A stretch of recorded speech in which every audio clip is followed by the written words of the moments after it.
وعلمنا التأويل وارزقنا الإخلاص في العلم والعمل رب اشرح لي صدري ويسر لي أمري واحلل عقدة من لساني يفقهوا قولي اللهم آمين.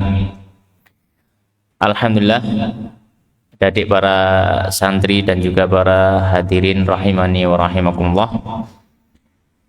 Pada kesempatan sore hari ini Allah Subhanahu wa taala memberikan kita kenikmatan yang luar biasa, bisa berkumpul bermajelis dalam rangka tafaqquh fiddin, ngaji, yang mana ini adalah satu aktivitas, salah satu kegiatan yang dicintai Allah Subhanahu wa taala dan dicintai Rasulullah sallallahu alaihi wasallam.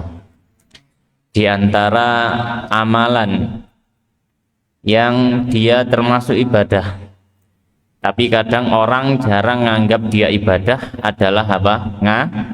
Ngaji. Ya. Dikira ibadah itu sholat, ibadah itu membaca Quran. Tapi hadir di majelis ilmu semacam ini itu juga masuk dalam kategori apa? Ngaji. Ibadah. Ya. Ngaji, hadir dalam majelis ilmu ini juga masuk dalam kategori apa? Ibadah. Ya. Dan insya Allah pada kesempatan sore hari ini dan mungkin akan ada beberapa pertemuan-pertemuan berikutnya ketika Ustadz yang menyampaikan, kita akan membahas dari satu kitab yang berjudul Taisirul Khalaq fi Ilmil Akhlaq yang ditulis oleh Syekh Hafidz Hasan Al-Mas'udi Al-Azhari rahimahullah ta'ala. Kitab niki membahas nopo Ustadz? Kitab niki membahas masalah adab dan akhlak. Kitab ini penting untuk kita pelajari, kita baca, kita resapi isinya, kita maknai, dan kita usahakan untuk mengamalkan, apalagi kita yang statusnya sebagai seorang santri. Ya, sebagai seorang santri, hendaknya punya adab dan punya akhlak melebihi orang biasa. Sebagai seorang santri, hendaknya punya adab sama punya akhlak lebih daripada apa? Orang biasa. Ya. Makanya perlu kita untuk membahas hal-hal yang berhubungan dengan akhlak. Ya. Karena Nabi Shallallahu Alaihi Wasallam dalam satu hadis beliau menyampaikan apa? Innama bu'ithu liutammima makarimal akhlak. Sesungguhnya aku diutus ini tidak lain dan tidak bukan adalah untuk menyempurnakan akhlak. Nah, kita ini sebagai seorang santri, nanti ketika di luar itu akan dilihat orang.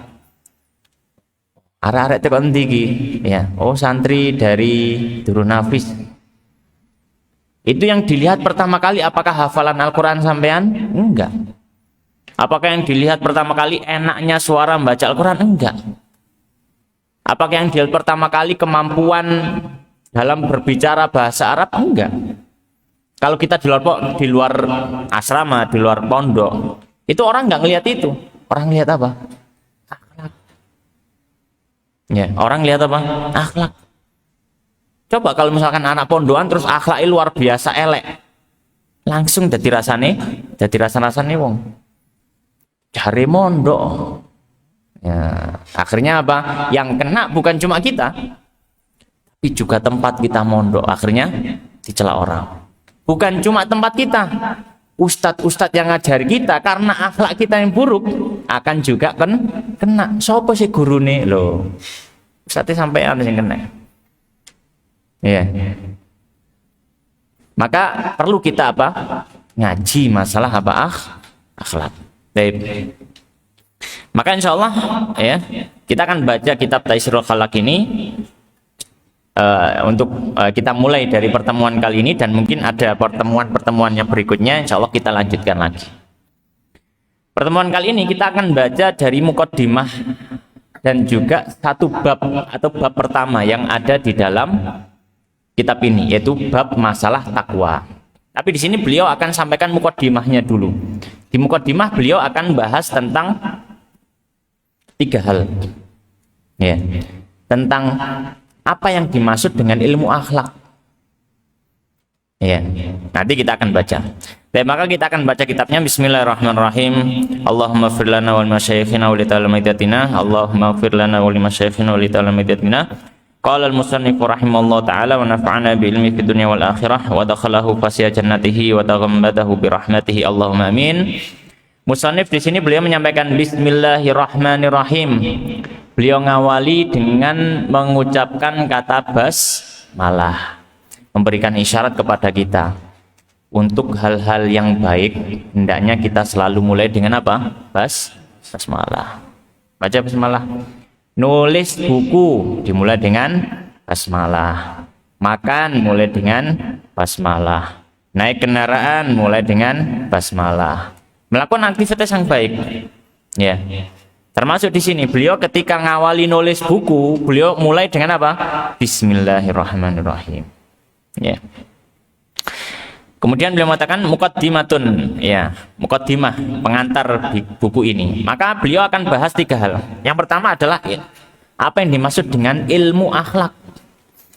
Maka beliau mengatakan qala al-musannif rahimallahu taala ilmul akhlak ibaratun an qawaidi au an qawaida yu'rafu biha salahul qalbi wa sairul hawas. Ya.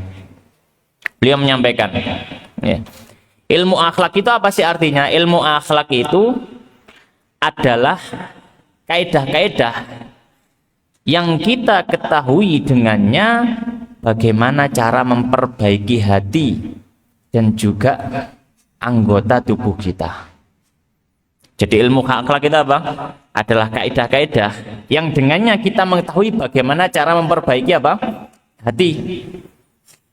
Yang dari penyakit dengki, penyakit hasad, iri, penyakit sombong, penyakit tamak, itu semuanya hati. Ya. Dan juga apa? Yu'rafu biha salahul qalbi wa sairil hawas. Ya.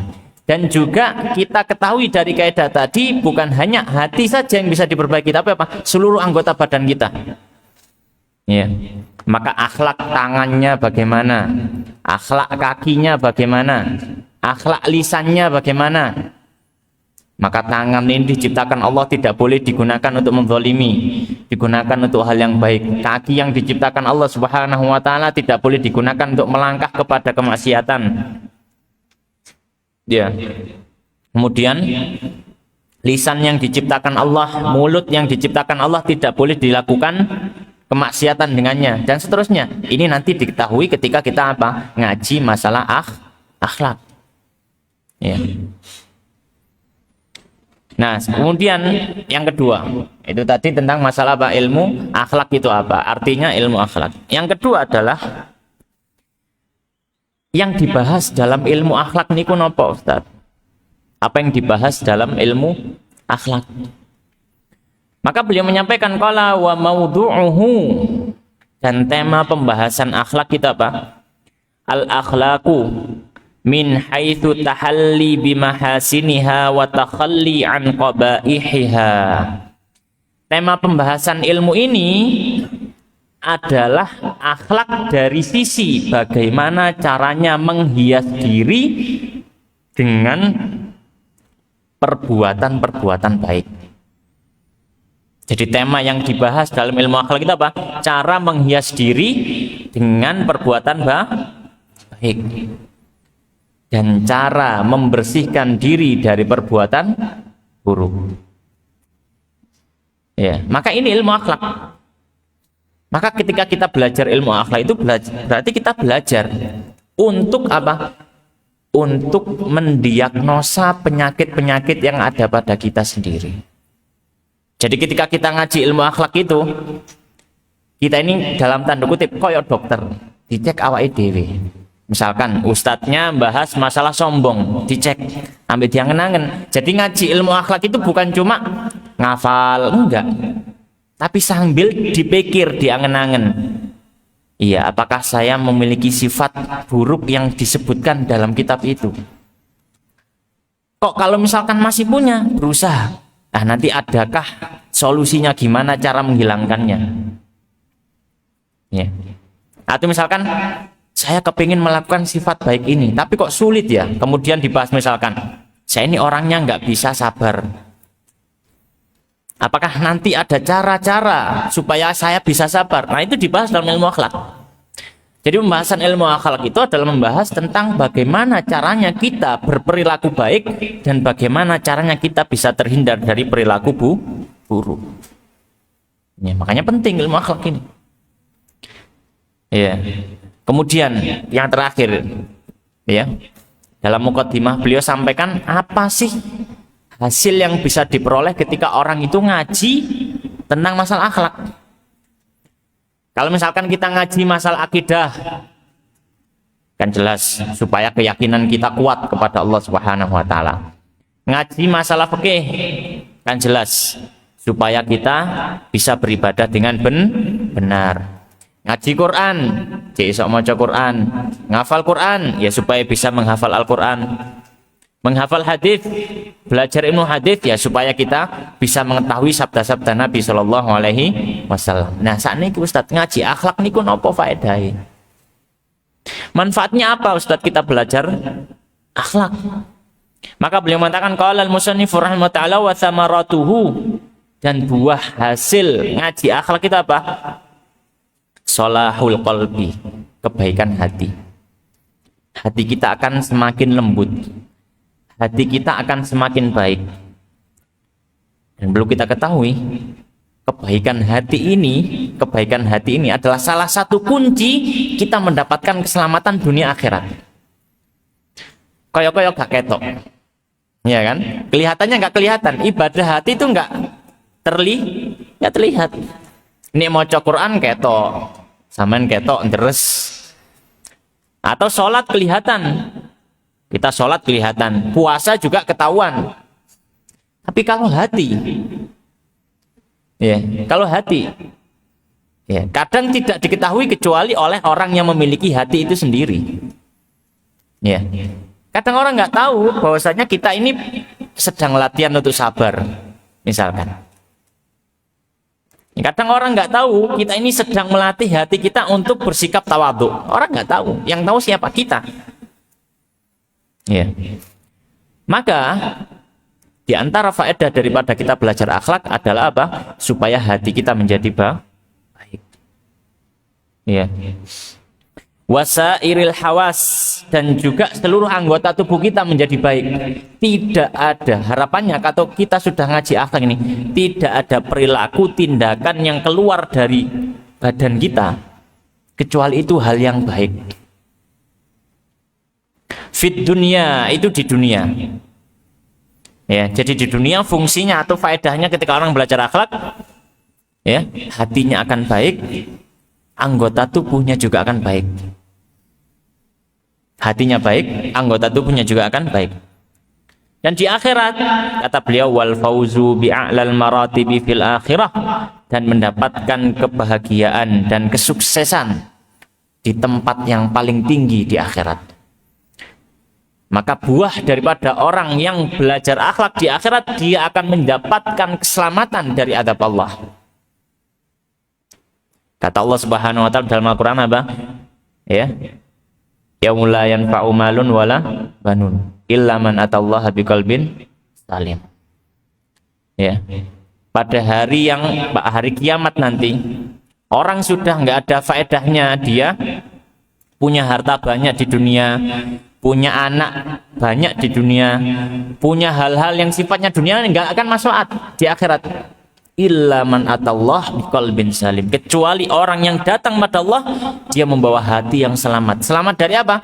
Selamat dari mempersekutukan Allah, selamat dari akidah yang sesat, selamat dari penyakit-penyakit hati, selamat dari dengki, selamat dari iri, selamat dari riya, selamat dari sum'ah, selamat dari sombong, selamat dari macam-macam.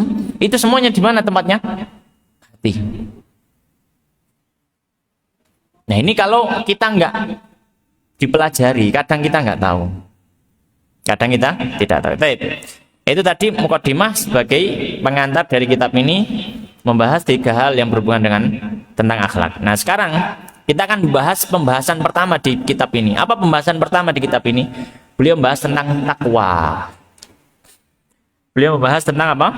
Takwa. Ya. Takwa itu berasal dari kata wakoyaki, wikoyatan, yang maknanya adalah melakukan sebuah upaya perlindungan. Ya, itu kata bahasa Arabnya seperti itu. Wakoyaki, wikoyatan, melakukan sebuah upaya untuk apa? Perlindungan. Tapi kalau dalam bahasa, dalam istilah syariat, takwa niku napa Ustaz? Maka di sini beliau akan sampaikan beberapa hal yang berhubungan dengan takwa. Apa saja? Yang pertama pengertiannya, takwa itu apa? Maka kata beliau, qala al-musannif rahimallahu taala, at-taqwa ya imtithalu awamirillahi azza wa jal wajtinabu nawahihi sirran wa alaniyatan.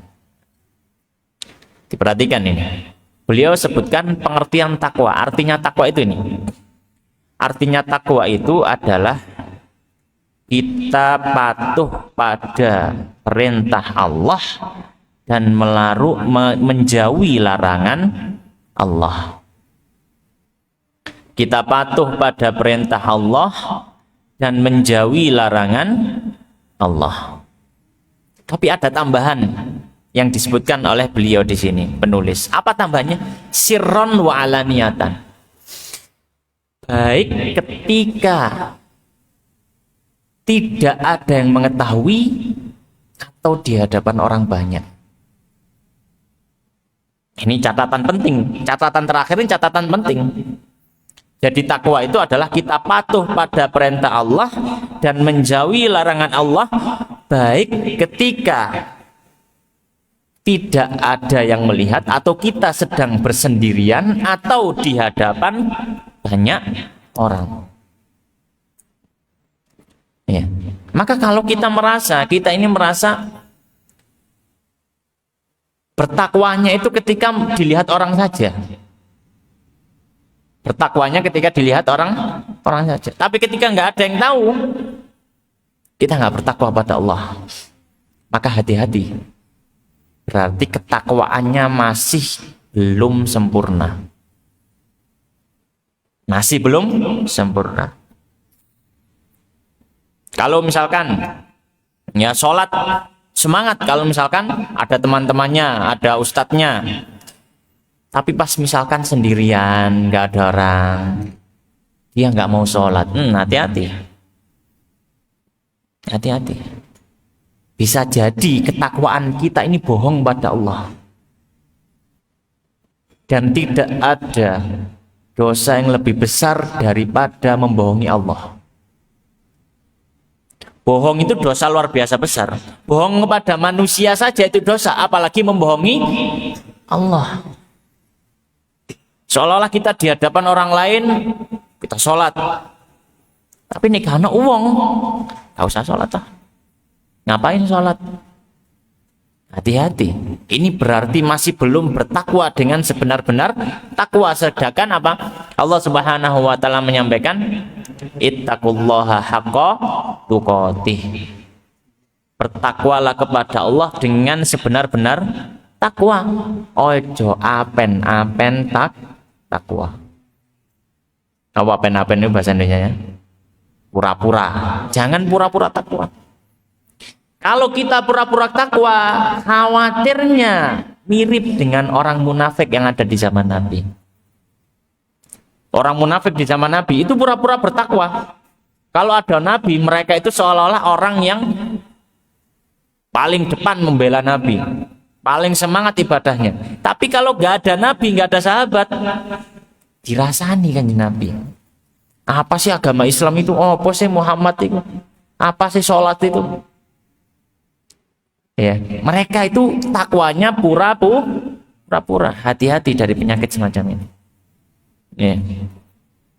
Sedangkan orang-orang yang munafik itu di zaman Nabi itu sudah disampaikan Allah SAW, innal munafiqina fid darkil asfali minan nar. Orang munafik itu nanti ditaruh neraka yang paling bawah. Sampean tahu nggodok banyu? Air ya, apa namanya, memasak air. Itu yang panas duluan, air yang bawah atau air yang atas? Yang paling bawah. Kenapa? Karena langsung dekat dengan api. Maka bayangkan nanti orang munafik ditaruh neraka. Tapi apa? Paling bawah. Paling bawah berarti neraka yang paling panas. Paling panas. Yang kata Nabi SAW, neraka yang paling nggak panas. Iki neraka yang paling nggak panas. Nek didemuk gawe sikil, isi dari kepalanya mendidih. Itu yang paling nggak panas. Yang paling nggak panas, kalau disentuh dengan kaki, isi kepalanya mendidih. Itu yang paling nggak panas. Stadion apa yang paling panas? Ya gak ngerti. Kita nggak berani membayangkan. Jangan sampai kita bercita-cita kepingin. Naudzubillah.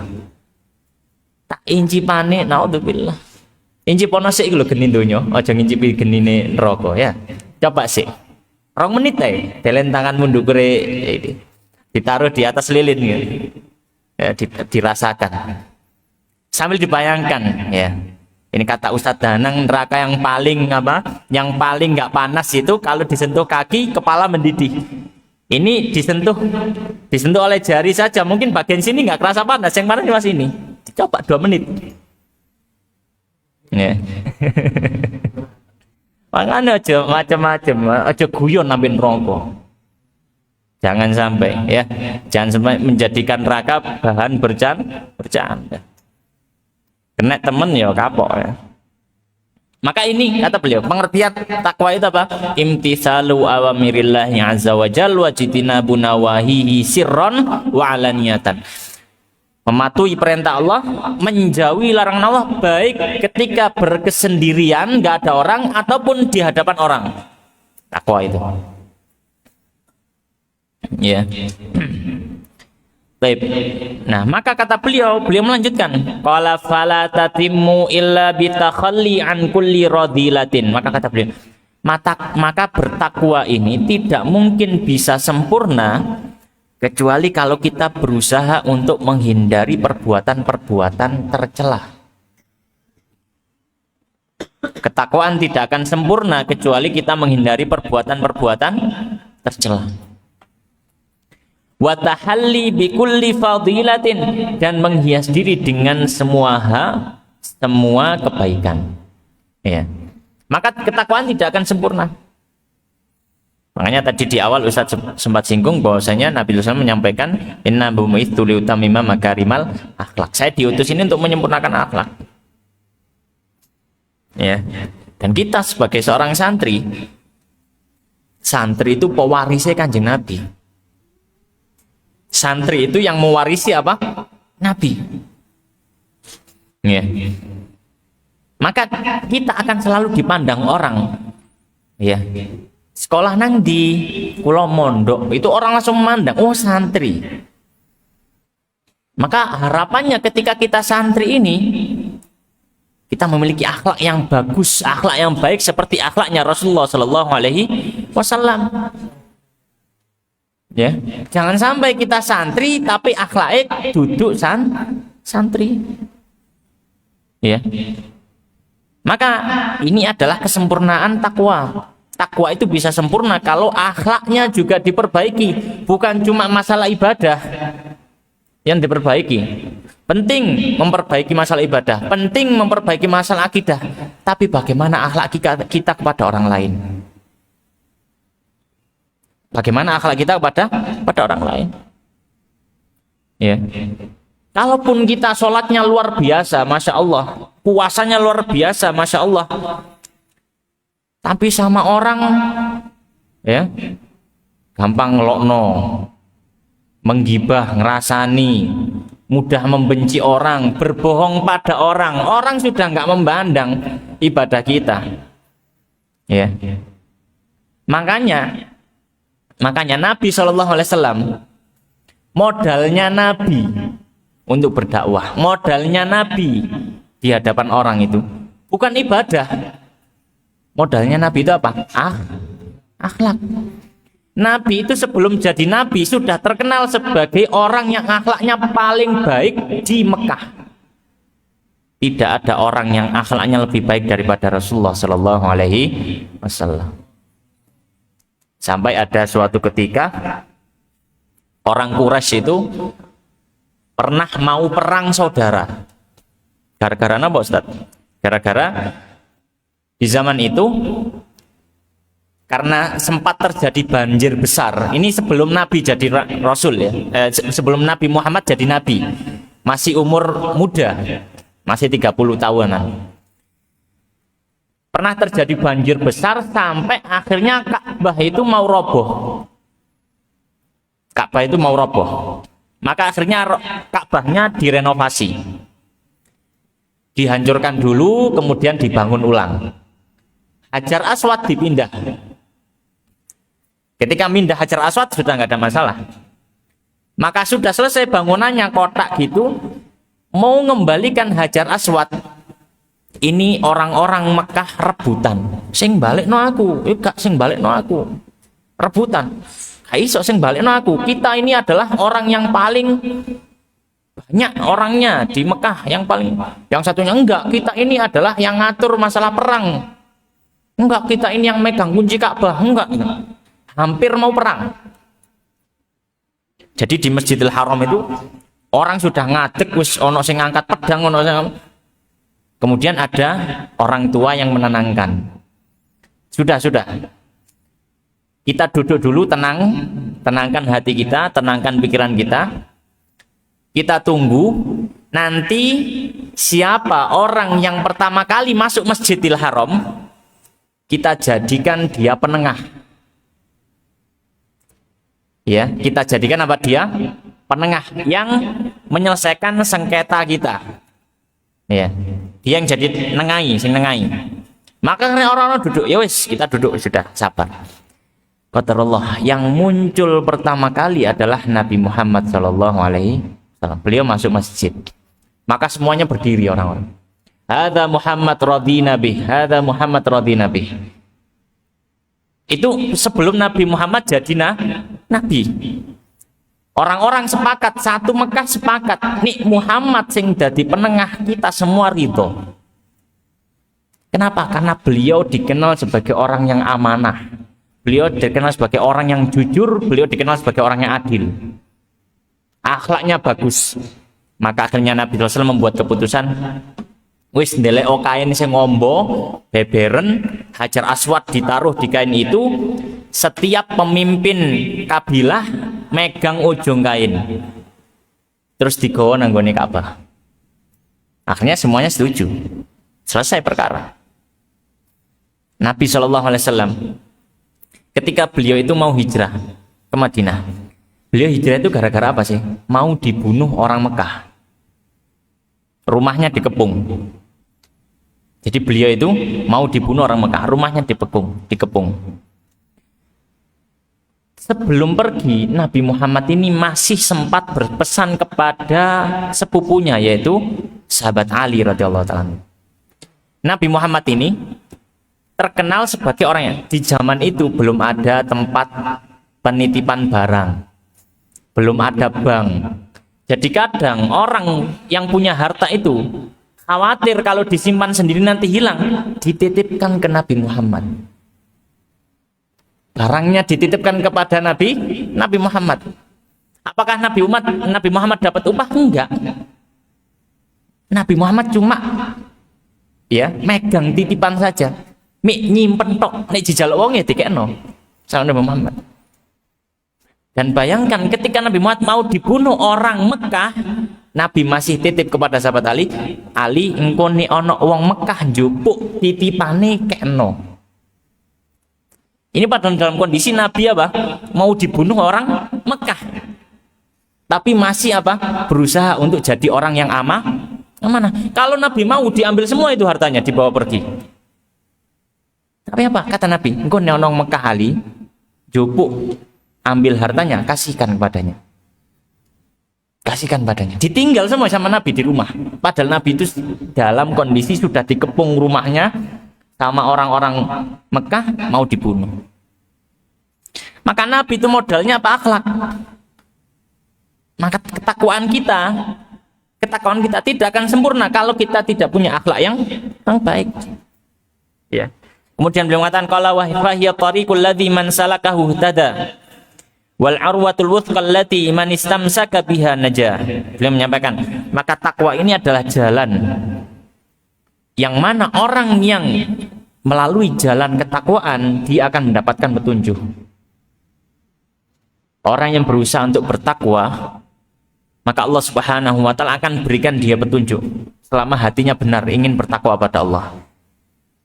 Dan takwa adalah diumpamakan seperti tali, yang mana kalau dia ini berpegang dengan tali ketakwaan, dia akan selamat. Selamat di mana Ustaz? Selamat dunia akhirat. Selamat dunia akhirat. Baik, ini pengertian tentang takwa. Sekarang pembahasan berikutnya tentang takwa. Apa? Yaitu sebab takwa. Mungkin kita bertanya, Ustadz, bagaimana supaya kita ini takwanya benar-benar takwa, Ustadz? Kulo niki khawatir barangkali takwa saya ini masih separuh-separuh. Maka beliau sebutkan ada sebab-sebab supaya kita menjadi orang yang bisa bertakwa 100%. Maka kata beliau, qala al-musannifu rahimallahu ta'ala wa asbabuha katsiratun, dan sebabnya banyak. Sebab takwa itu apa? Banyak. Minha, diantaranya sebab takwa yang pertama, an yulahidhal insanu annahu abdun dzalil wa anna rabbahu qawiyyun aziz. Sebab yang pertama, manusia itu melihat kepada dirinya. Manusia itu melihat kepada dirinya. Kita lihat pada diri kita. Apa diri kita ini? Kita ini adalah makhluk yang hina. Makhluk yang hina. Yang lemah, yang hina. Kalau kita sudah melihat diri kita, lihat kepada siapa yang menciptakan kita. Siapa yang menciptakan kita? Allah. Lihat kepada Allah. Wa anna rabbahu qawiyyun aziz, dan Allah itu maha kuat perkasa, ya, lagi maha mulia. Maka dengan merenungi ini, kita renungi, ya, saya ini siapa? Saya ini terbuat dari apa? Ya. Cukuplah kita memandang diri kita ini hina, masih sugihe kaya apa, masih gantenge kaya apa, ayune kaya apa, meskipun apa? Meskipun kedudukannya, pangkatnya, jabatannya. Lihat Allah, Allah yang menciptakan kita, bukan cuma kita, menciptakan semua alam semesta, menciptakan langit, menciptakan bumi, langit dengan hiasannya, bumi dengan berbagai macam hal yang ada di atasnya. Luar biasa. Allah yang menciptakan hal yang indah, perkara yang indah, barang indah, yang paling indah yang kita lihat di dunia, itu yang menciptakan adalah Allah. Yang paling indah itu yang menciptakan Allah. Dan Allah tidak akan bisa dikalahkan oleh siapapun. Maka kata beliau, wala yanbaghi lidzalili an ya'siyal aziz li'anna nasiyatahu bihadihi. Maka tidak layak ada manusia yang dia hina, kok dia berani untuk bermaksiat ngelawan penciptanya yang maha perkasa, yang maha mulia, maha agung, maha kuat, maha segalanya. Ya. Kenapa? Li'anna nasiyatahu biyadihi. Karena kita semua ini berada di genggamannya Allah. Ya. Allah kalau misalkan mau takdirkan kita nggak ada, kita nggak ada. Allah kalau mau takdirkan kita ini nggak wujud, kita nggak wujud. Ya. Ini yang pertama, cara yang pertama. Jadi kita lihat diri kita, terus lihat Allah supaya kita bertakwa. Cara yang kedua kata beliau, wa minha, dan diantaranya cara kedua, an yatadzakkara ihsanallah ilaihi fi jami'il ahwal.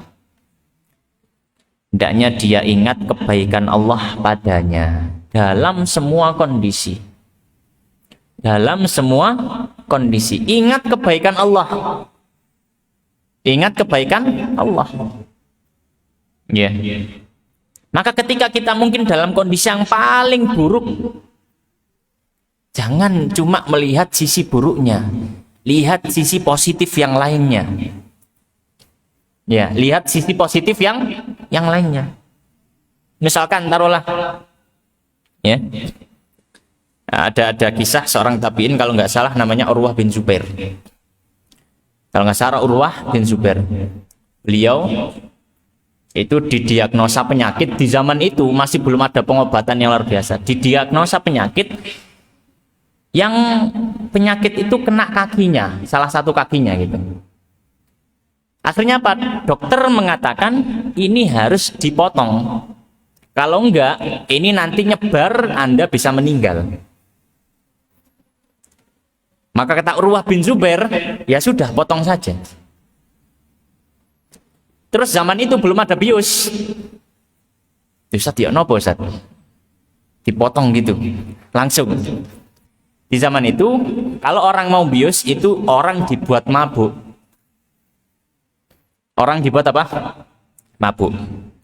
Maka disuruh minum khamr. Maka Urwah bin Zubair, apa ini khamr? Enggak mau saya, ngapain minum khamr? Loh, nanti jenengan akan merasa sakit. Enggak usah, wis langsung ketokon. Dia cuma baca Quran. Kakinya dipotong, nggak pakai bius, baca Quran. Dan motong zaman itu bukan seperti motong zaman sekarang. Setelah dipotong kakinya itu supaya darahnya nggak keluar terus, bagaimana caranya? Dicelup minyak panas. Supaya apa? Langsung mateng, gitu ya. Langsung mateng. Darahnya supaya nggak ngelocor terus. Dan itu beliau cuma baca Quran saja. Sudah selesai. Akhirnya setelah itu beliau pulang ke rumahnya. Dan beliau ini punya 9 anak. Dan ada salah satu anak yang paling dicintai oleh beliau. Ketika itu kondisi beliau sedang di luar kota. Diamputasi itu di luar kota. Kemudian beliau balik ke kotanya, pulang, dikasih kabar. Ketika itu belum ada HP, belum apa. Nyampe rumah dikasih tahu. Wahai Zubair, anak jenengan, ini anak yang paling disayangi, kemarin itu meninggal. Kemarin meninggal. Akhirnya ya innalillahi wa inna ilaihi raji'un. Kemudian beliau istirahat di rumah karena habis operasi. Ada orang yang mengunjungi. Dia itu sampai merasa kasihan kepada sahabat, kepada seorang ulama ini, Urwah bin Zubair. Sampaikan, oh kamu, ya, semoga Allah memberikan kebaikan padamu, semoga Allah memberikan kesabaran. Ya kasihan kamu sudah kehilangan kaki, kehilangan anak. Kata Urwah bin Zubair, beliau mengatakan apa? Alhamdulillah. Alhamdulillah. Ucapan yang beliau pertama kali ucapkan apa? Alhamdulillah. Kenapa kok alhamdulillah, Ustaz? Alhamdulillah yang Allah mengambil satu kaki dan masih menyisakanku satu kaki dan 2 tangan. Dan alhamdulillah yang Allah mengambil dariku 1 anak dan masih menyisakan bagiku 8 anak. Makanya kadang jangan ketika kita dalam kondisi yang buruk, kita melihat cuma sisi buruknya. Coba cari sisi baiknya. Kita akan bersyukur pada Allah. Bahkan bisa bersyukur di saat ada musibah. Ya, makanya termasuk hal yang bagus. Ya, ucapan sebagian orang Jawa itu, pepatah orang Jawa mengatakan kalau misalkan ada sebuah musibah, kemudian dia mengatakan belai selamat. Jadi belai tapi ejek selamat. Tahu belai ya? Belai itu dapat sebuah musibah gitu loh. Misalkan orang kecelakaan, dia goncengan misalkan. Dia goncengan. Dia hampir saja terlindas kepalanya. Tapi karena dia cepat bergerak, akhirnya terlindas tangannya. Sehingga dia nggak meninggal. Maka orang terkadang mengatakan, belai selamat awakmu ijek urip. Nah. Belai selamat itu namanya dia dapat musibah tapi masih ada keselamatan. Di situ ada rasa syukur. Ya. Baik, maka cara kedua supaya kita ini memperbanyak takwa kepada Allah, supaya kita selalu taat pada Allah adalah kita ingat kebaikan-kebaikan Allah.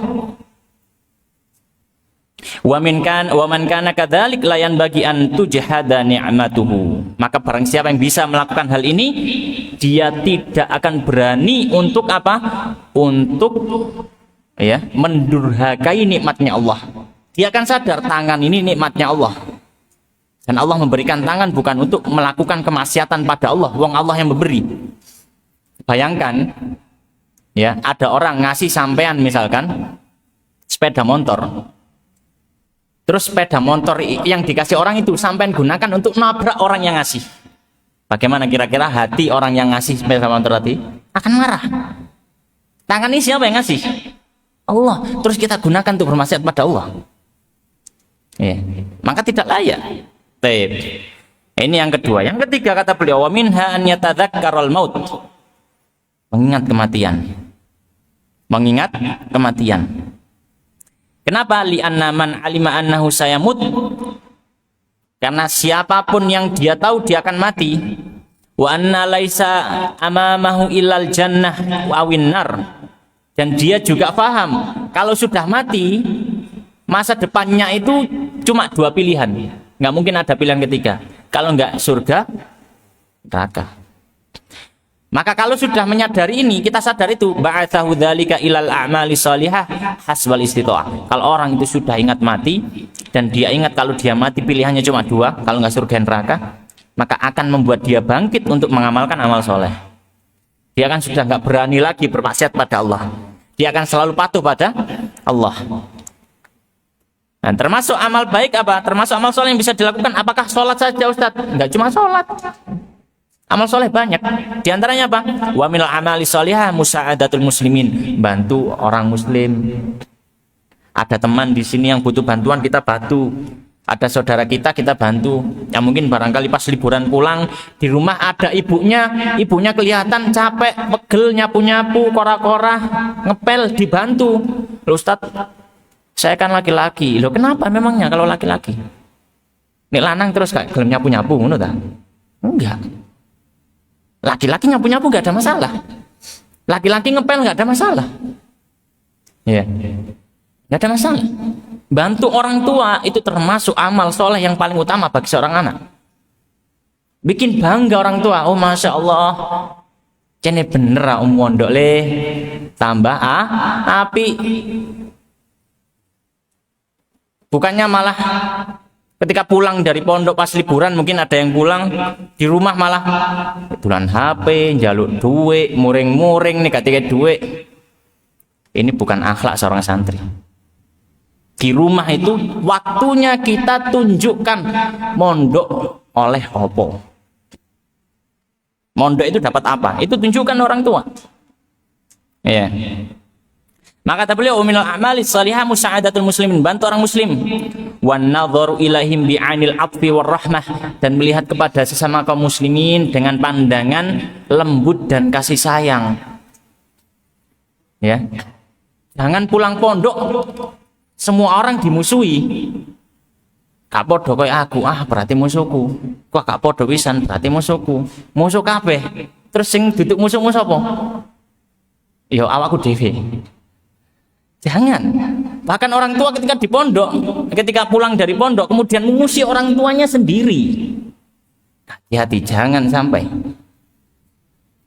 Selama dia seorang muslim, sholat di arah kiblat yang sama, posone podo-podo Ramadan, dia adalah saudara kita, kita pandang dia dengan pandangan kasih sayang.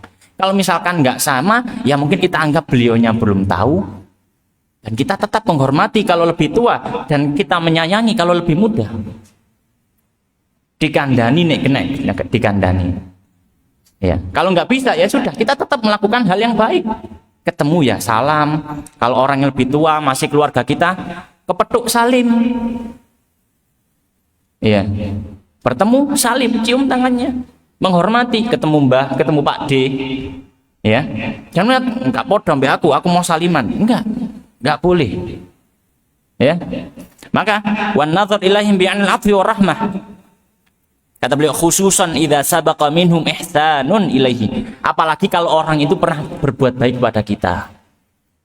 Ya. Sedangkan sekarang orang itu butuh bantuan, kita bantu. Kita bantu. Ya. Kemudian yang terakhir ya adalah buah dari ketakwaan. Ya, buah dari ketakwaan. Apa hasilnya kalau orang itu bisa bertakwa? Maka hasilnya kalau orang itu bertakwa, ya, itu bisa ada hasil dunia, ada hasil akhirat. Kita bahas hasil dunia dulu. Kata beliau, wa amma thamaratuha, adapun ya buah daripada ketakwaan, fasa'adatud darain, adalah kegembiraan di dua tempat. Yang pertama fid dunya. Maka di sini buah ketakwaan ketika di dunia. Apa saja? Amma fid dunya. Yang pertama, fartifaul qadri. Dia akan mendapatkan kemuliaan atau kedudukan yang tinggi. Dia akan mendapatkan kemuliaan atau kedudukan yang tinggi. Dan kemuliaan atau kedudukan yang tinggi ini tidak harus di hadapan manusia. Mungkin di hadapan manusia kita akan mendapatkan. Orang akan segan atau akan memuji kita. Ketika kita misalkan ya dari pondok misalkan waktu liburan kadang-kadang ada yang pulang dilihat, oh masya Allah saja ki mondok arek kita mbapi akhlake, ketemu wong nyopo salam, membantu ya berbuat baik, lebih membantu orang tuanya atau yang semisalnya ya, atau mungkin dia menjadi orang yang lebih baik dan seterusnya, sholatnya sregep dan seterusnya, orang akan menghormati ya, orang akan menghormati ya. Yang kedua, ketika di dunia apa? Wa jamalu saiti wa dzikri. Dia memiliki reputasi yang baik. Reputasi itu nama yang baik. Maka nama kita tidak disebut kecuali kalau orang itu ingin membicarakan hal yang baik. Maka jangan sampai menjadi santri ketika orang membicarakan hal buruk nama kita yang diikutkan ke situ. Jangan sampai. Jangan sampai jadi santri yang kalau ada orang membicarakan hal buruk nama kita yang disebutkan di situ. Ya. Santri itu harusnya nama kita disebut dalam momen-momen kebaikan, dalam hal-hal baik. Iya. Dalam hal-hal yang baik. Iya. Makanya ini termasuk kebaikan. Yang ketiga, waqtisabul mawaddati minan nas, mendapatkan kasih sayang dari manusia. Orang akan menyayangi kita.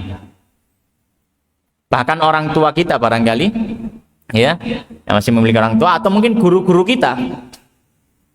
Ya, ketika melihat kita ini anak yang akhlaknya baik, santri yang akhlaknya baik, guru itu senang. Ya.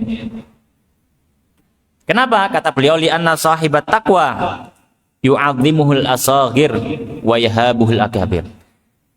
Karena orang yang bertakwa itu, ketika anak kecil ketemu orang yang bertakwa, akhlaknya baik, ibadahnya baik, anak kecil itu akan sungkan. Dia akan menaruh hormat. Oh, masya Allah, Mas iki akhlaknya apik, ibadahnya apik. Yang orang tua juga akan menghormati orang yang lebih tua dari kita, dan kita orangnya akhlaknya baik, ibadahnya baik, akan menghormati juga. Oh masya Allah, santri Darun Nafis ya, dihormati. Ya, maka ini membawa nama baik bukan cuma kita, guru-guru kita yang mengajarkan, ya, tempat kita belajar ini juga mendapatkan kebaikan. Wa yarahu kullu aqilin annahul aula bil birri wal ihsan. Maka setiap orang yang melihat kita akan berusaha melakukan kebaikan untuk kita. Akan pengen bantu. Ya butuh apa? Tak bantu. Kenapa? Karena kita melihat orang yang baik. Nah, itu hasil yang didapatkan di dunia. Kalau di akhirat maka beliau mengatakan wa amma fil akhirati fan najatu minan nar. Ya, adapun di akhirat jelas ya, yang paling utama adalah kita bisa selamat dari nerakanya Allah Subhanahu wa taala. Ya, kita bisa selamat dari neraka Allah.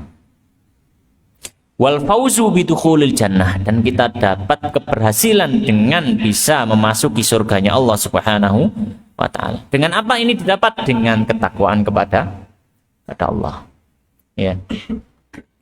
Makanya kita itu sering-sering sering-sering muhasabah, sering-sering melihat kepada diri kita sendiri masing-masing. Saya ibadahnya sudah baik atau belum ya? Akhlak saya apa yang kurang kira-kira? Kalau ada yang kurang saya perbaiki, dilatih.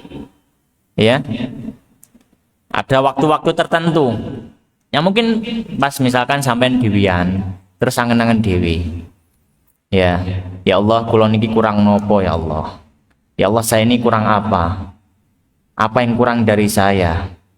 Kemudian dia melihat pada dirinya, oh ya, saya kurang sifat ini, berarti saya harus perbaiki lagi. Terus minta ampun pada Allah, ya Allah, berikanlah saya pertolongan untuk memperbaiki sifat saya yang ini. Kurang ibadah yang mana? Ya, ibadah yang ini. Minta tolong, minta ampun dulu pada Allah. Minta ampun pada Allah, kemudian minta tolong. Minta ampun karena kita merasa masih kurang dalam ibadah, dan minta tolong karena kita tidak sanggup untuk merubahnya sendiri. Semuanya dengan pertolongan Allah. Ya. Maka di sini terakhir beliau sampaikan, ya, sebuah catatan. Beliau menyampaikan, wa kafal muttaqina syarafa annallaha ta'ala yaqulu fihim. Dan cukuplah orang-orang yang bertakwa itu merasa mulia ketika mendengar Allah Subhanahu wa taala berfirman tentang mereka. Apa firman Allah tentang orang yang bertakwa? Innallaha ma'al ladzina taqaw wal ladzina hum muhsinun. Sesungguhnya Allah itu bersama orang-orang yang bertakwa. Maka kalau kita ini bertakwa kepada Allah, dijamin kita akan dibersamai Allah. Maksudnya apakah bersama Allah bersama kita berarti Allah berada dalam tubuh kita? Naudzubillah, enggak seperti itu. Maksudnya Allah bersama kita itu Allah akan lebih memperhatikan kita dan akan memberikan pertolongan kita ketika kita apa butuh. Allah akan membantu kita ketika kita butuh bantuan. Kita bertakwa seperti itu. Ya. Dan bantuan atau pertolongan itu kadang bentuknya tidak kita sangka-sangka. Bantuan atau pertolongan kadang apa bentuknya tidak kita sangka, tidak kita sangka-sangka. Kadang seperti itu. Ya. Maka Allah Subhanahu wa taala menyampaikan innallaha ma'al ladzina taqaw. Allah Subhanahu wa taala itu bersama orang yang bertakwa dan orang-orang yang berbuat apa? Berbuat ihsan, berbuat baik. Dan mungkin ini yang bisa Ustadz sampaikan untuk kesempatan kali ini, ya. Semoga di kesempatan yang berikutnya Allah Subhanahu wa taala memberikan kita umur, memberikan kita waktu, memberikan hidayah untuk bisa kumpul kembali melanjutkan ngaji kitab Taisirul Khalaq fi Ilmil Akhlaq. Demikian, kurang lebihnya mohon maaf. Wallahu taala alam. Wa sallallahumma wa sallim wa barik ala nabiyyina wa sayyidina wa habibina Muhammadin wa ala alihi wa ashabi ajmain. Kita akhiri dengan doa kafaratul majelis. Subhanakallahumma wa bihamdika asyhadu an la ilaha illa anta astaghfiruka wa atubu ilaik. Wa akhiru da'wana alhamdulillahirabbil alamin. Wallahu taala alam. Assalamualaikum warahmatullahi wabarakatuh.